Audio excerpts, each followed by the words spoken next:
Good day, my dear budding postgraduate students.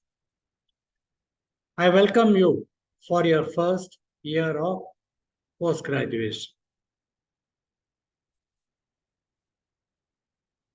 It is not the length of life, but the depth of life. Ralph Waldo Emerson, one of my very favorite authors. He has said many a thing, and we shall be unraveling that in the other classes of mine. Basically, now that you are a postgraduate student, I would like you people to kindly appreciate the difference between the undergraduation and the postgraduation. As undergraduates, you are choosing a move, whereas in postgraduation, your future is already launched. That is, it is fixed. It is basic in your UG, whereas it is definitely of a higher domain in your post-graduation. Multidirectional, not focused, many a possibility. But here you have really defined your future to some extent. Choice are plenty. You could have chosen any discipline or gone to whatever field you like. But now you have got a well-chosen field to track. A lot of momentum and exuberance will be there for undergraduates, whereas for postgraduates, it is more of a planning and an execution. The knowledge and the involvement is superficial and half-hearted in the case of undergraduates, whereas it requires a lot of depth in the PGs. I hope this table analyzes the differences between you as an undergraduate and a postgraduate.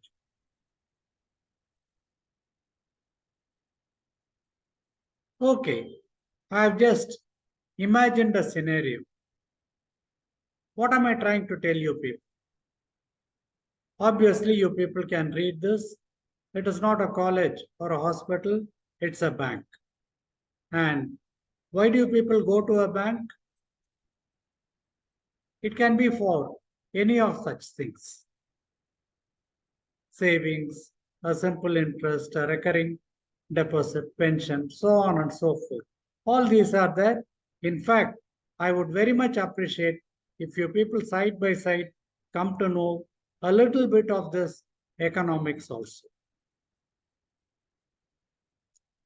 But then, what ultimately revolves is the money. The entire activity here, it revolves around money. I hope this is a good corollary. What am I trying to tell you people? I would like you to kindly guess this particular place. If you can trace it, you are great. Secondly, what is my vision? Here also, it has to be defined. Now that you have come into a particular branch of a post-graduation in a subject, what are you going to aim at? It can be a job, the salary it carries, the identity it defines on you, the practice it can construct, research, the avenues, you going as an examiner later on, or a visiting professor with abundant knowledge, reporting in a diagnostic laboratory or setting up your own lab, working in a corporate hospital, a super specialty, or a particular specialization. Who knows? You might become a nephropathologist or a cardiopathologist. These are very sparse over here, but in some of the colleges, as in the PGH Chandigarh, there are different branches of such pathology in vogue. But for all, something is needed. Your basic knowledge has to be strong. Whatever be it, it is like building castles in the air without a foundation. My rules. I hope you identify this gentleman on the screen. Courtesy Britannic. And obviously a very huge amount of reference, and then see the amount of work that is doing. Okay, that's a different story altogether. He is Rudolf Virchow, the father of pathology. And what is the great thing that he has done that we have to follow him as a model? He is, of course, called the father of modern pathology. He has defined pathological histology, identified white blood or leukemia. The Virchow's triad, you people know, in thrombosis. Virchow's node, and he investigated typhus in a case of an outbreak and found out a solution to it. Elected to a Prussian diet that is supposed to be a political body. He was again the founder of a progressive party. The list is not over. He has started, until the end of his life, run the archives of pathological anatomy, physiology, and clinical medicine. Authored a handbook on social pathology and therapeutics. Not only that, he was successful as a father with a family, 3 sons and 3 daughters. Quite a productive life. I hope you people also have something like this. Are you a multifaceted diamond? You people know why a diamond shines. It is fundamentally a reflection, and because of the multiple facets, you find that the light is thrown in different directions, it dazzles. Are you one such person? The points in your favor are, now that you have started, you are young, you have got the potential. You can claim or gain enough amount of knowledge. Inculcate the inclination towards it. Develop a skill of communication, the diagnostic acumen, and also the background that is needed for all this. You have got time, energy on your side. So these are the points in favor. What are the points against?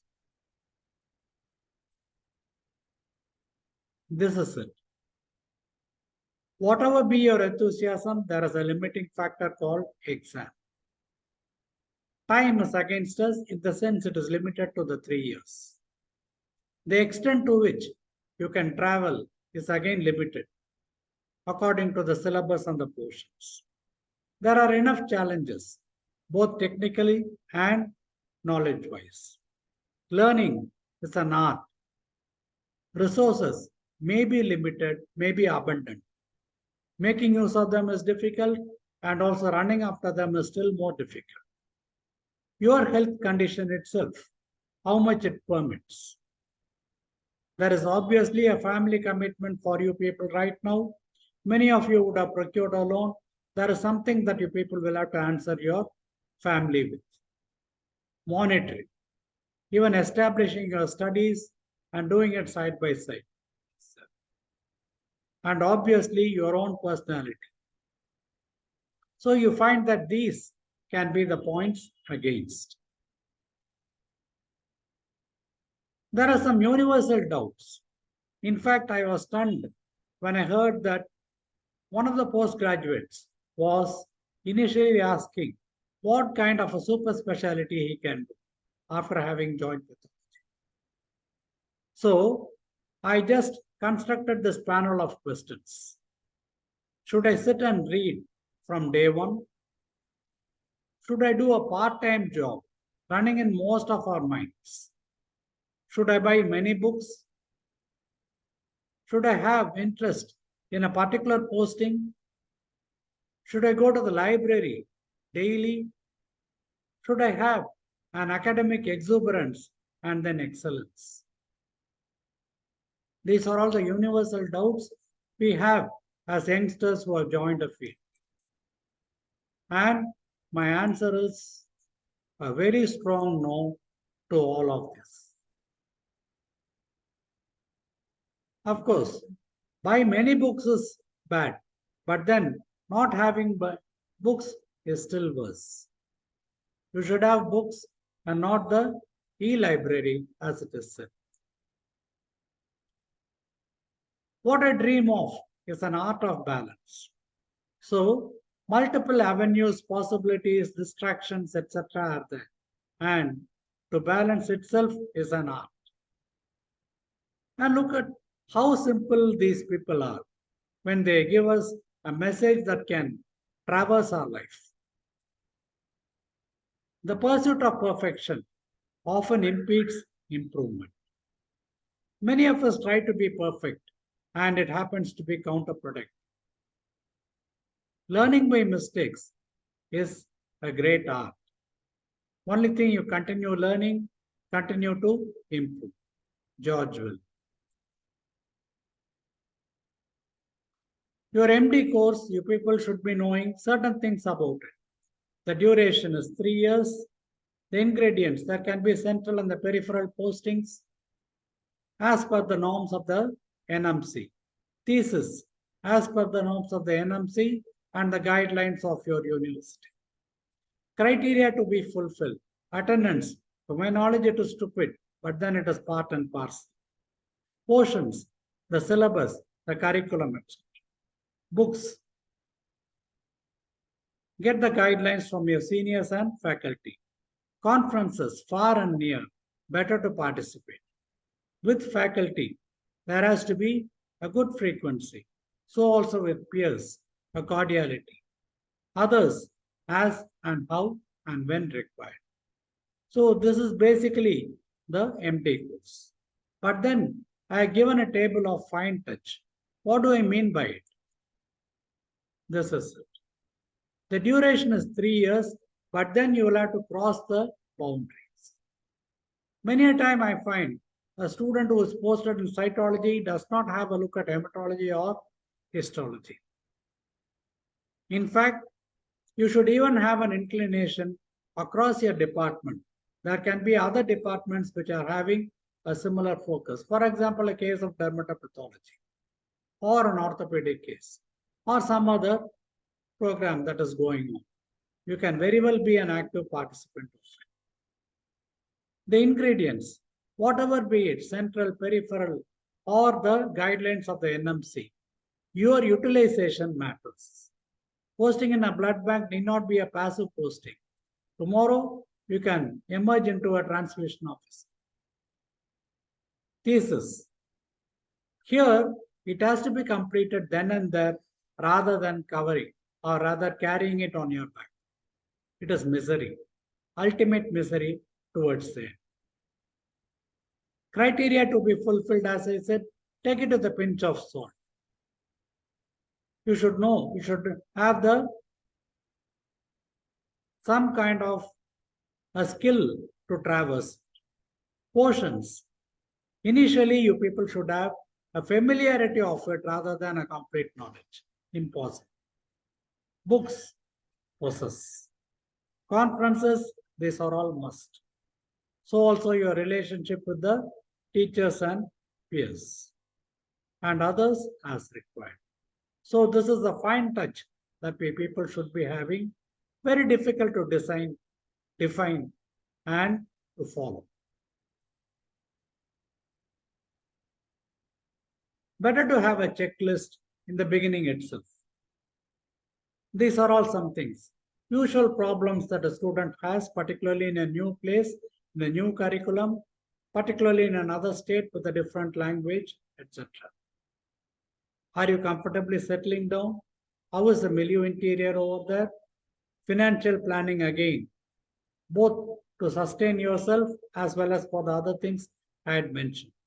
The accommodation, the books, the study material, seniors and colleagues, communication and communication, department, institute, so on and so forth.